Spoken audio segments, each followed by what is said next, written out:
7h30 du matin, le personnel fait le tour des animaux hospitalisés. C'est un chien qui est rentré en urgence pour un coup de chaleur.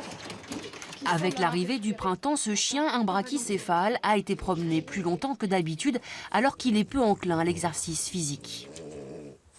37,9, donc c'est parfait. Si le bilan sanguin est bon, il sort aujourd'hui. Nous sommes dans l'une des 3 structures de l'agglomération bordelaise à assurer la continuité des soins, nuit et jour, et toute l'année. Par contre, je voulais savoir, c'est une chienne qui est stérilisée ou pas ? Parce que le problème sur une chienne non stérilisée, c'est que quand elles arrivent à certaines périodes du cycle, ça va déséquilibrer complètement le diabète en fait. Diabétique, cette chienne est âgée de 12 ans, le moment pour ses propriétaires de choisir ou pas de la faire opérer. Si elle avait 3 ans, je pense que les gens ne se poseraient même pas la question. Et c'est malheureusement quand l'animal commence à vieillir que les maladies se déclarent, que les frais à ce moment-là deviennent importants.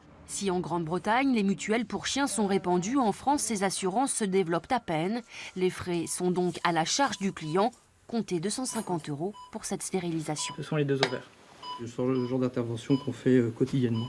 Je vais te bloquer, Marie. Peut-être que c'est aussi le genre d'opération qui permet de faire tourner une clinique. Ça fait partie effectivement des éléments qui rentrent en compte pour faire tourner une clinique. Ouais. Il y a 15 ans, lorsque cet établissement a ouvert, c'était la seule structure sur Bègles. Depuis, les temps ont bien changé.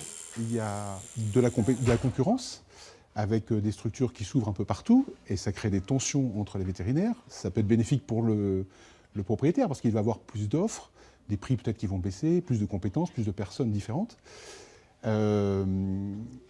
Néanmoins, les confrères qui sont en concurrence vous disent que pour leur business, c'est pas très bon non plus, bien sûr.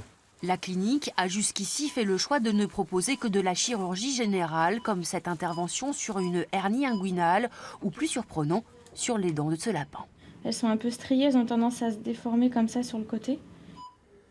Des animaux bien souvent considérés par leurs propriétaires comme des membres de la famille. C'est plus un meuble comme c'était avant, c'est fini, la loi a changé. En plus, maintenant, ça devient un être sensible.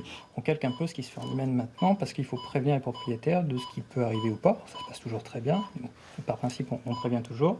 Mais c'est vrai qu'il y a un lien qui est très étroit et même qui disent que c'est mon bébé ou ce genre de choses. Quoi. Ça, c'est des petites dents de bébé et ça, c'est ces dents adultes qui sont là.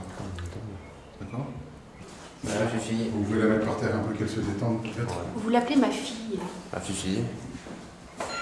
Ah, ma fifi. C'est comme un humain. Bon, alors comment va Pénélope ? Ben ça va un peu mieux, mais bon, elle mange toujours pas beaucoup.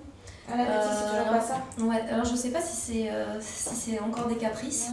Les possibles caprices d'un jeune furet de 6 mois, c'est ce qu'on appelle un NAC, un nouvel animal de compagnie. Ça nécessite de s'adapter à chaque espèce. Il y a des particularités d'espèces. Il y a forcément à un moment donné quelque chose qu'on n'aura jamais vu. Et où effectivement, il faut se replonger dans la bibliographie, chercher. Pénélope passera quelques heures sur place. Ce n'est qu'après une prise de sang qu'on en saura plus sur son état de santé.